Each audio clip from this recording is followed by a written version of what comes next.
Hey, greetings there, YouTube. Hello, how are you doing? It is Eliot, and once again it is time for Eliot's vlog. Continuing on with the collection from Eaglemoss Collectables for the Star Trek Starships.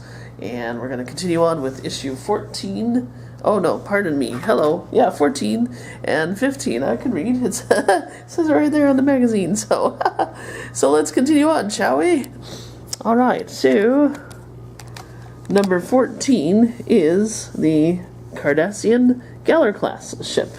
And honestly, I thought the ship was going to be a little bit more oranger than what it was. I mean, this is kind of dull looking to me.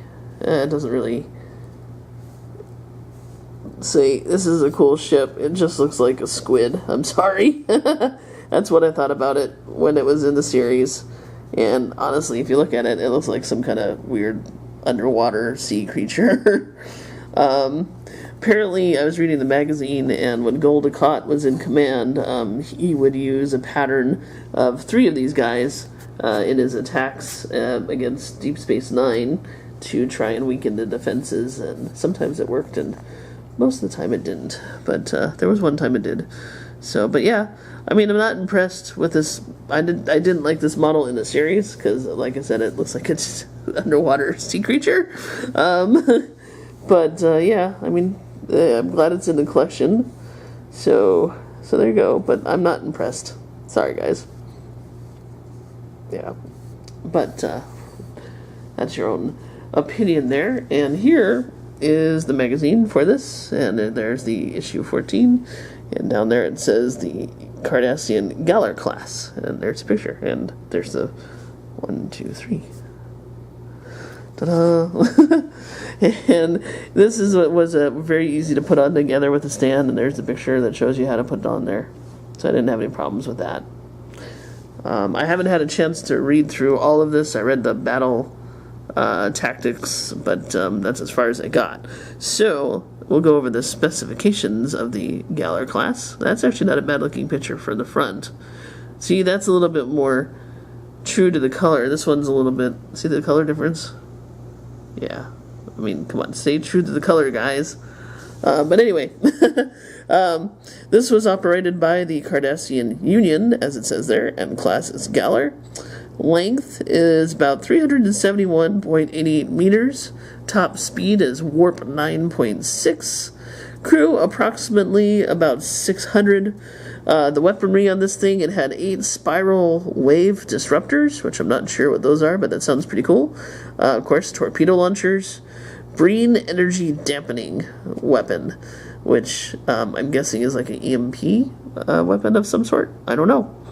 If you know, let me know and leave some comments down below because I'm kind of curious. They didn't really give any, description in here, but once I read this a little bit more in depth, yeah, I guess it's not orange. Maybe it's yellow, huh? Because that's a really different color. But anyway, that's my specification. It goes into the battle. So this thing was actually pretty tough, even though it looks like a squid.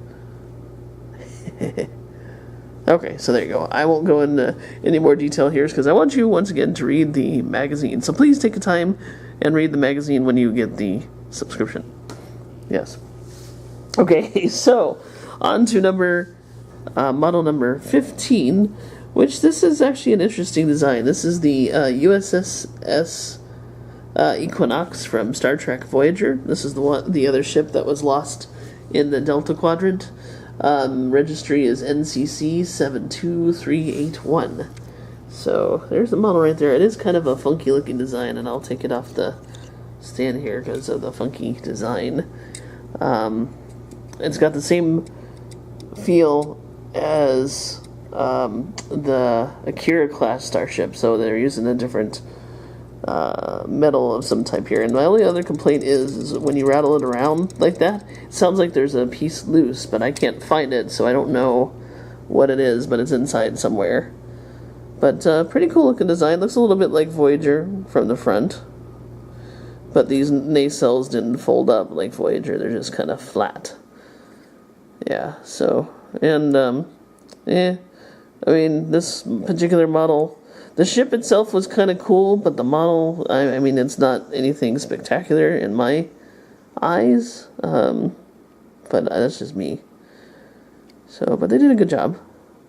Excuse me, there is a message for you. And apparently Jarvis has a message for me, which I will check in a little while. So that came from my tablet. Sorry about that, but there you go. So yeah, I'm not too impressed with this particular model. I don't know why. I just wasn't. So these two are my least bit favorite so far of the model collection. I'm sorry, but that's just me. So yeah. But here is the magazine for the Starship Equinox. There's the registry there. Pretty cool picture on the front. And there's how you put the stand on. Pretty easy, as you saw. We'll go over the specifications here. So there you go. There's the USS Equinox 72381. And I already went over the registry there. Class is a Nova class, constructed in the Utopia Planitia shipyard, so it was over by Earth, I believe.